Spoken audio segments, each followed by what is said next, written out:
จิตเวชจังหวัดนครพนมตรวจสอบสภาพจิตใจพบว่าเป็นปกติทุกอย่างทางตำรวจผู้ว่ากล่าวตักเตือนให้ลดพฤติกรรมดังกล่าว ออกมาติดตู้ดิช่วย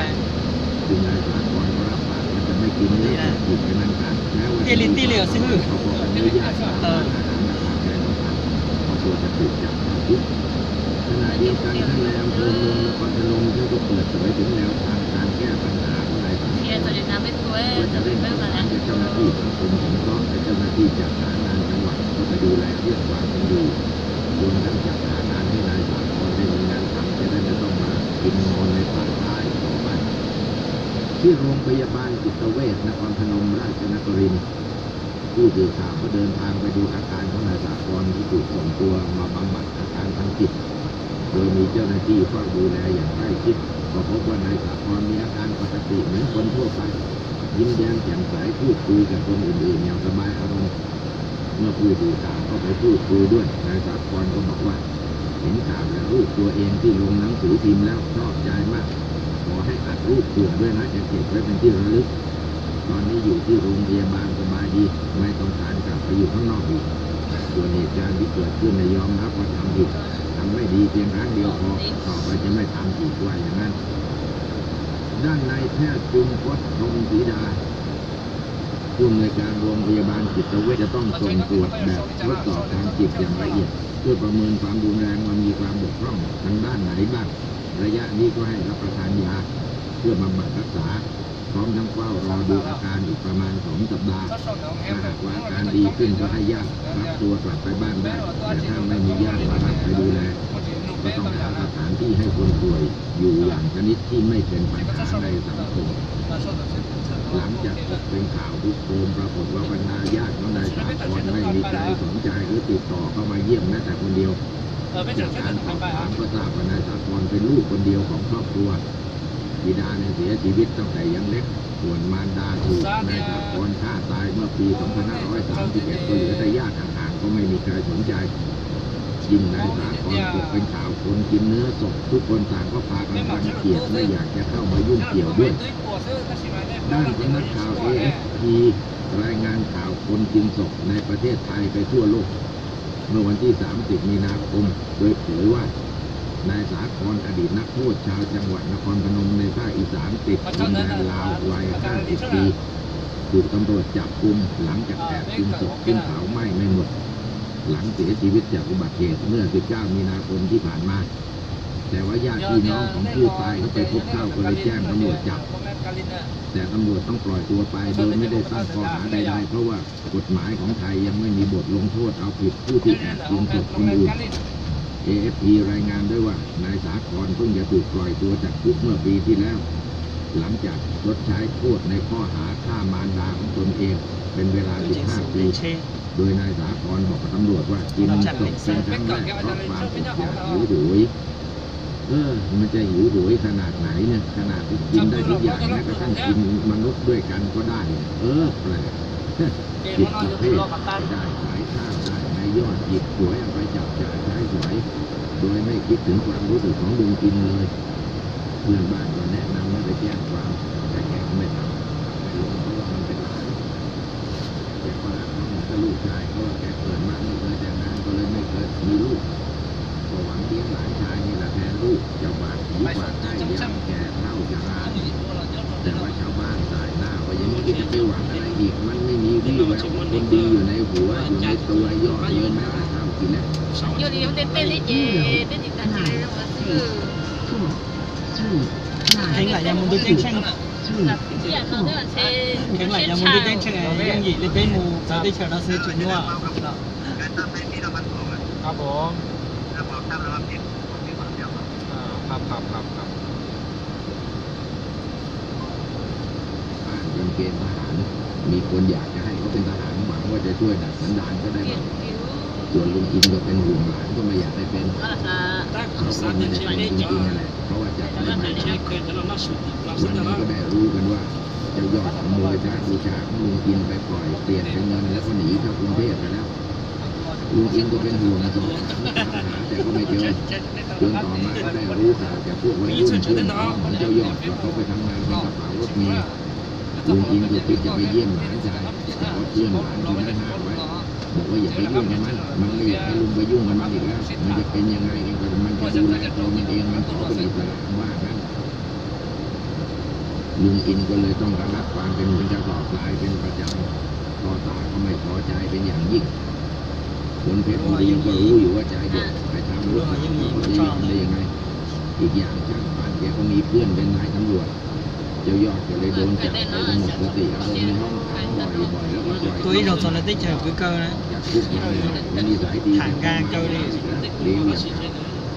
เขาเป็นคนโมโหร้ายมาตั้งแต่เด็กๆแล้วถึงว่ากันว่านิสัยนี้ได้มาจากพ่อของเขาที่เป็นคนเลวตอนที่น้องสาวได้เสียกับพ่อของเจ้ายอดลุงอินขอร้องให้น้องสาวเลิกกับเขาเสีย nó tay nó nằm đây được ไม่ cái ยอ đó ม thì lại ก็ bị เลย đừng ไป dễ อยู่ที่อื่นจะหลอกลูกก็ต้องเลิกรากันเพราะว่าพ่อของเจ้ายอดเป็นคนไม่รับผิดชอบ nó เขา tập พูด không กัน đến อย่างไม่ nữa ไว้หน้านี่ก็คือเจ้ายอดเป็นนายเลือกและเรียนมาจากพ่อแจ้งเปลี่ยนเจ้ายอดเรียกบ้าน nên tôi sẽ về thành lá đi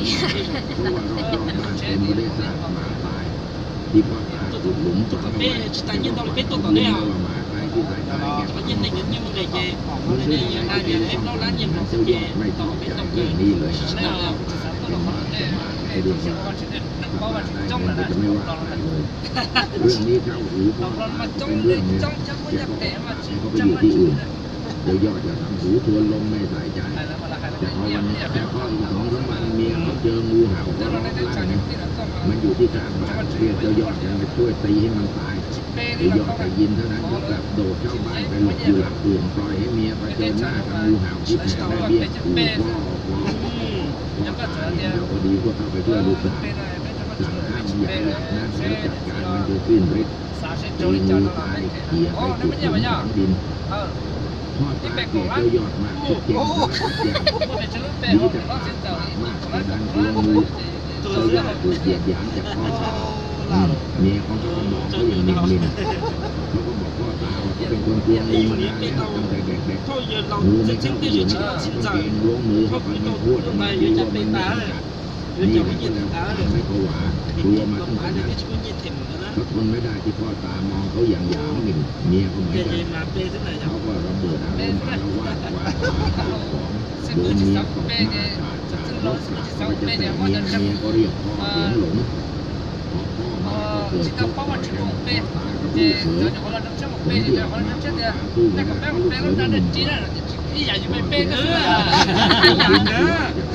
กว่าก็ซี่ละมึงเจแต่ชิบ้าจีน่ะอย่าเยอะแต่ว่าเยอะมึงกันเมียก็อย่าเยอะอีกแล้วหัวก็จนสลบหมดเมื่อคืนก็พบว่าตัวเองอยู่นอกบ้านหลังนั้นก็ย้อนกลับเข้าไปที่บ้านก็โดนพ่อตาโบกมือไล่เมียก็เรียกตำรวจมาเขาวิ่งหนีก็กลัวถูกจับขัง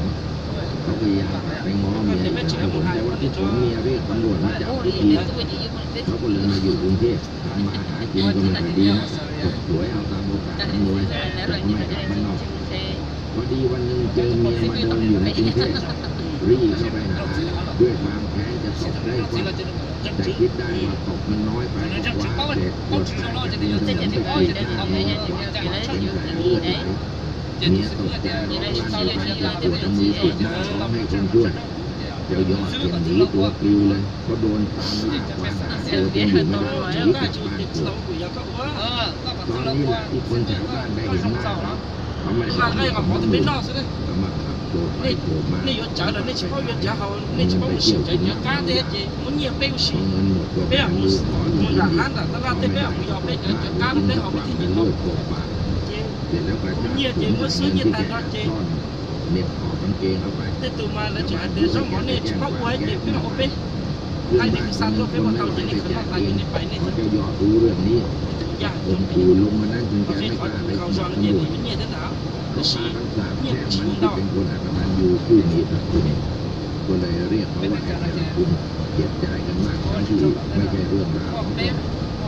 ข้าวของในบ้านมันก็เอาไปขายหมดจนไม่เหลืออะไรที่แม่ข้าวของเพื่อนบ้านก็หายกันอยู่เป็นโรงเรียนเป็นวันที่เรียนมาครับไปเรียนหนังสือ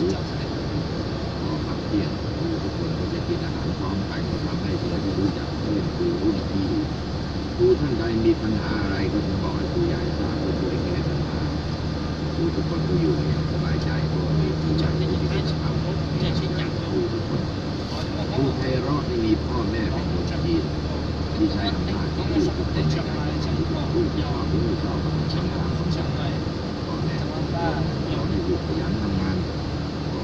ชีวิต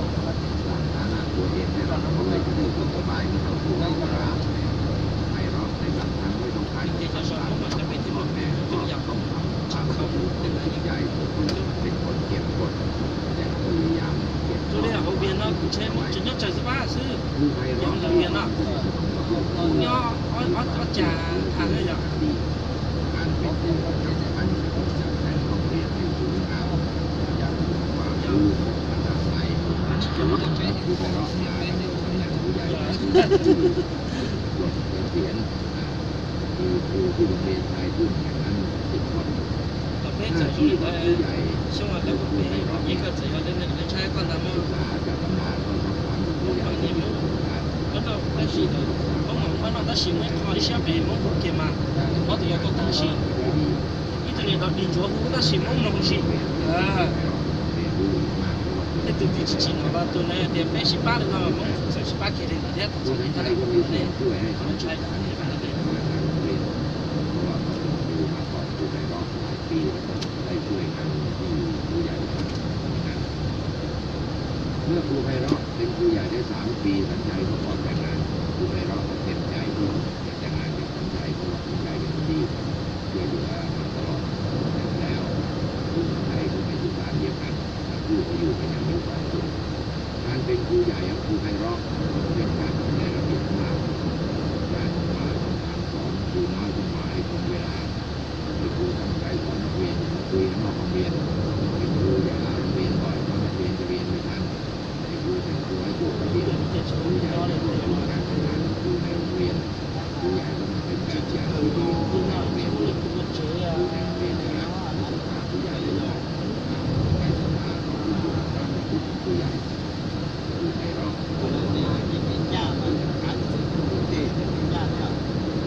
ทุกสิ่งไม่มีอะไรแน่นอนครูไพเราะในเรื่องของตำนานไม่ได้มีมากที่เราเปลี่ยนมีมากที่แย่กับแก่จะป๊อกคือถ้าถึงกับชิ้นเจ้ามันเจ้าแรงหรือว่าหวานว่าสิ่งเดียวที่เราอยากทำพิเศษตอนหน้าทุกคนก็พูดเข้าใจครูใหญ่ดีแต่รับฟังเราเนี่ยหาว่าใครครูบางคนที่ไม่เอาใจครูไพเราะแล้วไม่ทำตามคำสั่งก็ถูกแกล้งไม่มีผลงานอะไร